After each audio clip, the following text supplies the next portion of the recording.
কল্পনা করো তুমি দাঁড়িয়ে আছো ২০ ফুট উঁচু একটা মইয়ের মাথায়। নিচে গর্জন করছে হাজারো দর্শক, বুকের ভেতর ধপধপ করছে হৃদয়ের শব্দ। একটি মাত্র ভুল আর শেষ তোমার ক্যারিয়ার, কিংবা হয়তো জীবনও। কিন্তু জেফ হার্ডি থামেননি। তিনি ঝাঁপ দিয়েছিলেন, কারণ তার কাছে ঝুঁকি মানে ভয় নয়, ঝুঁকি মানেই শিল্প। জেফ্রি নিরো হার্ডি জন্ম ১৯৭৭ সালের ৩১ আগস্ট যুক্তরাষ্ট্রের নর্থ ক্যারোলিনার ছোট্ট শহর ক্যামেরানে। জন্মেই তিনি কোনো বড় সুযোগ বা নাম পাননি, কিন্তু তার ছিল এক অদম্য স্বপ্ন, এমন এক স্বপ্ন যেটা ব্যর্থতা জানত না।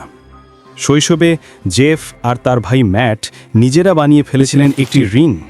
পুরনো ম্যাট্রেস, দড়ি আর স্বপ্ন দিয়ে তৈরি এক ছোট্ট জগৎ। সেই বাড়ির পেছনের উঠানই ছিল তাদের প্রথম মঞ্চ, আর তাদের লক্ষ্য একদিন WWE এর বিশাল রিংয়ে নিজেদের নাম লেখা। ৯০-এর দশকের শুরুতে হার্ডি ভাইরা WWE-তে নিজেদের ভিডিও পাঠাতে শুরু করেন। অচিরেই জেফ সুযোগ পেলেন, কিন্তু খুব ছোটভাবে। তাকে জব্বর হিসাবে ব্যবহার করা হতো, মানে এমন এক রেসলার যে অন্যদের জয়ী দেখাতে হারতে আসে। অনেকেই হয়তো এই পর্যায়ে থেমে যেত, কিন্তু জেফ হার্ডি বুঝেছিলেন এটা তার জন্য দরজা খুলে গেছে, এখন শুধু পেরিয়ে যেতে হবে। কয়েক বছর পরেই দ্য হার্ডি বয়েজ হয়ে উঠল রেসলিং দুনিয়ার এক ঝড়। জেফের আকাশে উড়ে পড়া সোয়ানটন বম যেন নতুন এক যুগের সূচনা করল। প্রতিবার তিনি মুইয়ে উঠলে দর্শক জানত এবার কিছু অবিশ্বাস্য হতে যাচ্ছে। তিনি শুধু লড়তেন না, তিনি রিংকে রং তুলিতে রাঙিয়ে ফেলতেন পাগলামি আর সাহসের মিশালে।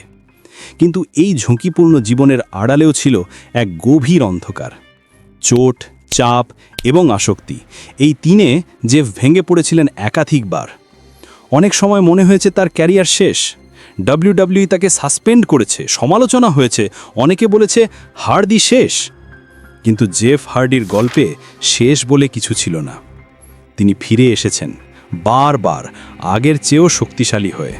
মুখে রং, চোখে আগুন, আর মনে একটাই প্রতিজ্ঞা, আমি হার মানব না, আমি ভুলে যাওয়া মানুষ হব না।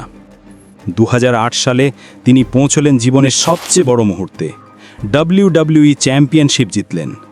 যে ছেলে একসময় ঘরে বানানো ম্যাট্রেসে রেসলিং করত, সেই জেফ হার্ডি এখন WWE রাজা। সেই রাতটা শুধু একটুখানি জয় ছিল না, সেটি ছিল প্রমাণ, যদি স্বপ্ন দেখার সাহস থাকে তবে অসম্ভবও সম্ভব।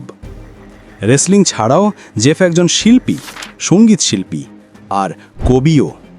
তিনি গান লেখেন নিজের জীবন নিয়ে, আঁকেন নিজের অনুভূতিগুলো।